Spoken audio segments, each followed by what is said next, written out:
I don't want to take in my troubled teenage nephew after my brother and sister-in-law passed away. I, 38M, had an older brother Jim, 42M, who passed away unexpectedly in a car accident 3 months ago along with his wife Ann, 40F. They have left behind their only son Matt, 17M, who is now orphaned. Matt has always been a troubled kid. He got into drugs and alcohol at a young age and has been in and out of rehab programs since he was 15. My brother and his wife tried their best to help Matt, but he always relapsed. He got kicked out of multiple schools for behavioral issues and was even arrested a few times for possession of drugs and driving under the influence.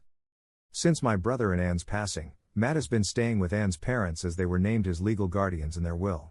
However, Ann's parents are in their late 60s, in poor health and struggling to handle a rebellious teenager. They reached out saying they cannot care for Matt any longer and he needs a new home. As Matt's closest living relative, I am the next of kin to take him in. But honestly, I really don't want custody of my nephew.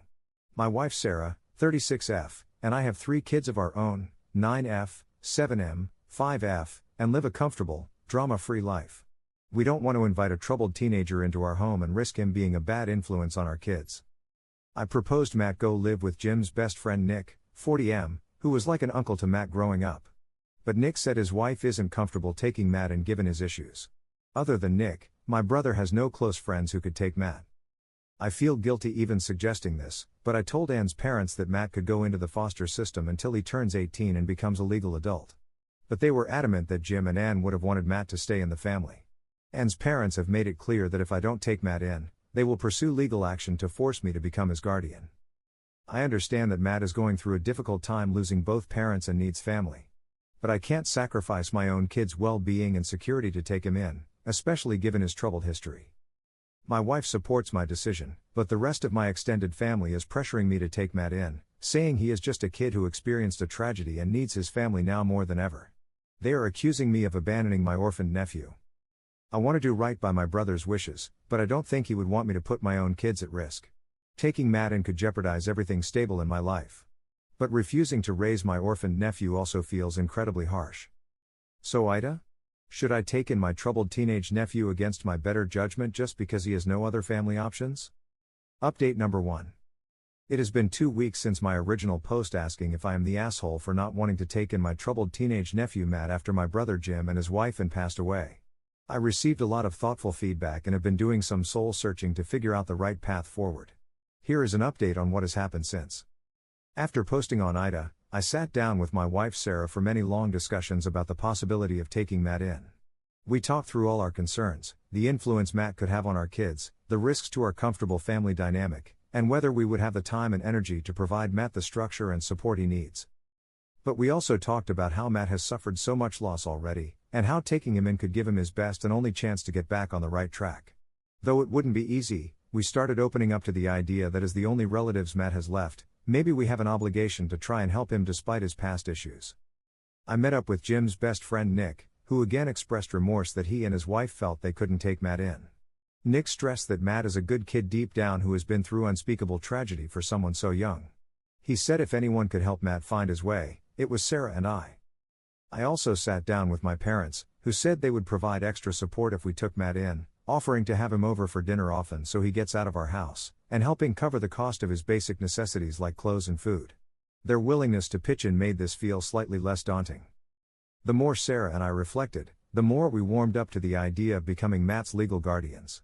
We decided we had to at least try to keep Jim's son in the family, though we would need to have precautions and house rules in place. I reached out to Ann's parents to say Sarah and I were open to taking Matt in, but needed to have some difficult conversations first. The grandpa warned me that Matt has been in a dark place since Jim and Ann passed, often refusing to speak for days. But they were overjoyed we were considering it. I then went with Ann's dad to pick Matt up from their house. When Matt came outside, I was shocked by his appearance. He had lost weight, had dark circles under his eyes, and just looked utterly drained of life. The drive back was completely silent no matter how much I tried chatting with him.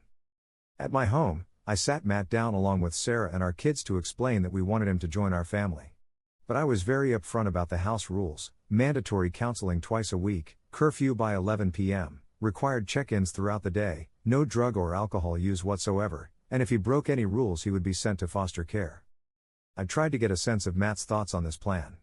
But like the car ride, he just sat expressionless, looking down at the floor and saying nothing no matter how I poked. I know he is grieving and depressed, but his total lack of engagement started to make me feel like I was throwing a lifeline to someone who had already sunk. After 30 minutes of awkward one-sided conversation, I became so frustrated I admitted I didn't know if this would work, and maybe he just wasn't ready to accept our help. At that, Matt suddenly sprang up and cursed me out before storming upstairs to one of the guest rooms, slamming the door shut behind him. Sarah quickly ushered our confused kids outside while I tried going upstairs to speak with Matt again. But I could hear music blasting from his room as he essentially barricaded himself in. After that disastrous first meeting, Sarah and I began having doubts this could succeed if Matt refused to even acknowledge our existence, let alone follow house rules. Over the next few days Matt barely came out of the guest room. He leaves only to go to the bathroom or occasionally grab food from the kitchen when we aren't around. Sarah has left sandwiches and snacks by his door trying to get some nutrition into him. But he won't say a word to any of us or make eye contact. I plan to give it another week or so to see if Matt starts engaging more once he adjusts to our home. But if this complete shutdown continues, as much as it pains me, I don't think we can do much good for him until he is ready to meet us halfway. I feel like I am at least obligated to try this given I am his last living relative. But I won't put my own kids' well-being at risk for someone who seemingly doesn't want help getting their life on track. I wish I could get through to him, but only Matt can decide when he is prepared to move forward. I am going to suggest family counseling for all of us including Matt. But if he refuses, or lashes out violently again, I just don't know how we can build a constructive environment for him. We'll give it my best shot and hope he comes around soon. But I am losing optimism about this working out. Update number 3. It has now been 2 weeks since Matt came to live with us. Unfortunately, there has been very little progress. He is still largely shutting himself in his room all day, coming out only occasionally for food. He isn't engaging with me, Sarah, or the kids at all. I decided it was time for some tough love. I gave Matt an ultimatum: either he starts coming to family dinners and counseling sessions, and adheres to the house rules we outlined, or we can't let him stay here anymore. The night I gave him this ultimatum, I heard Matt's door quietly open around 3 a.m. I woke up and listened closely from my bedroom. I then heard the front door open and close. I immediately got up to check. Matt's room was empty and it was clear he had snuck out of the house. I was furious. After we had generously opened our home to him, Matt was already violating our trust by sneaking off in the middle of the night to who knows where. I paced around anxiously waiting for him to return. Around 5 a.m. I heard the front door again, and looked out the window to see Matt walking up to the house. I opened the door and confronted him. "Where the hell were you? You know the rules." Matt just ignored me and walked silently back to his room. This blatant disregard for our rules and disrespect towards me was unacceptable. As soon as Matt woke up that morning, I told him he had to leave our home if he refused to follow our guidelines. To my surprise, Matt broke down crying. Between sobs he apologized and pleaded for another chance. He said he had been going through the worst time of his life, struggling with grief and depression. The nighttime escapes were his unhealthy way of coping when his feelings became too overwhelming. Seeing Matt finally express raw emotion made me realize how hard he was trying to bottle everything up. As angry as I was at his behavior, my heart broke realizing just how deeply distraught he was. Sarah and I decided to give him one more chance. But we said from now on the guest room door stays open 24/7, and we are installing a security system on all outside doors that will alert us if he leaves again. We also said he has to start seeing a grief counselor 3 times a week, no excuses. Matt agreed to our terms. He apologized to our kids for ignoring them, and started making some effort to have small talk at family meals instead of just retreating to his room. It wasn't much progress, but it was a start. Baby steps. The next few nights Matt abided by the rules, even though I know the open door policy embarrassed him. But 2 weeks into this new arrangement, I woke up again at 3 a.m. to the sound of the front door alarm going off. Matt had left again. I immediately jumped in my car and drove around looking for him. I eventually found him staggering around a nearby park, clearly drunk or high. I dragged him back to the car over his slurred protests. When we got home, I again told him this wasn't working, and we couldn't help him if he kept going behind our backs like this. The rest of that morning he begged and cried again, swearing it was a moment of weakness and he would get better. But this time I was unmoved. He had his chance. I told him I would drive him to a fostering agency after breakfast. When I came downstairs again, ready to take Matt to the agency, he and all his belongings were gone. There was a note on the counter apologizing and thanking us for trying, but saying he just isn't ready to give up his vices yet, especially with the grief making him feel so hopeless. I tried to stop him or call him back, but his phone went straight to voicemail. Sarah and I were worried sick about where he ended up. The next morning, we got a call from the police. Matt had broken into an acquaintance's vacant house to squat there, but the neighbor saw and reported it.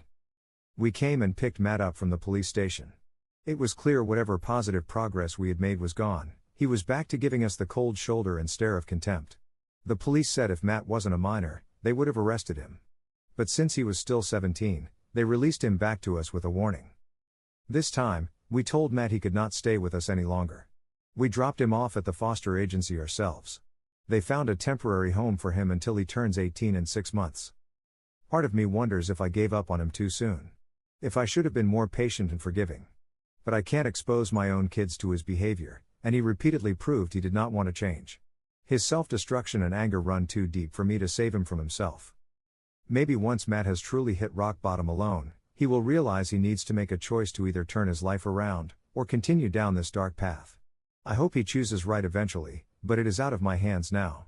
I just pray my brother and his wife can rest knowing I tried my best by their son. That is all I can do for now. Update number 4. It has now been 3 months since I last saw Matt. His 18th birthday is in just a few weeks. Last night, I received a devastating call from Matt's foster mom Jenny. She was in tears, saying Matt had climbed out his bedroom window 4 nights ago and never came back.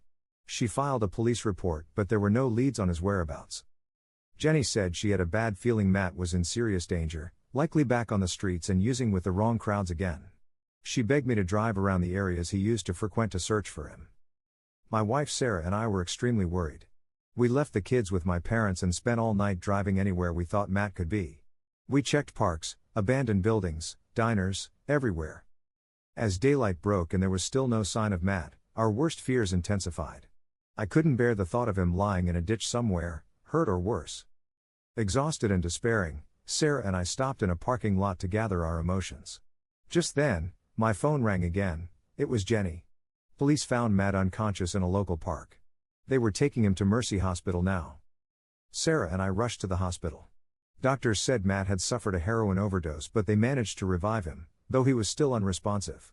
They warned us that even if he pulled through, there could be brain damage.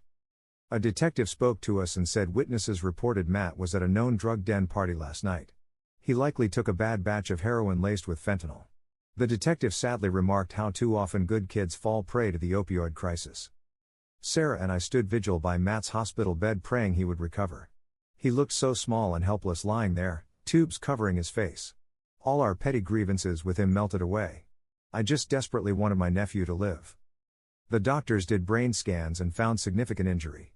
When Matt finally regained consciousness the next day, it was clear from his slurred speech and confusion that his overdose left permanent damage. Over the next few weeks in the hospital, Matt remained in a partly unresponsive haze. He could communicate mostly through mumbles and gestures, but his speech and cognition were clearly impaired. Once he was medically stable, the doctors recommended Matt move into a full-time care facility, as he could no longer live independently given his disabilities. We looked at options nearby, but none were covered by his Medicaid plan. Sarah and I made the difficult decision to take Matt back into our home permanently. He requires round-the-clock care now between his physical and mental limitations. We converted our guest room to be handicap accessible and found nurses to look after him while we're working. Having Matt move back in has meant major changes to our family's routine. Our kids were initially scared seeing their once rebellious cousin now docile and dependent. But they have since warmed up to helping care for him.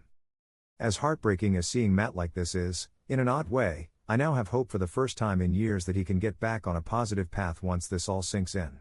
He is finally free from the demons that controlled him. Matt has a long road of recovery ahead. But Sarah and I are committed to providing him the safe, stable home he always deserved. I wish desperately I could go back in time and make different choices. But all I can do now is look ahead. What matters now is being there for Matt so he can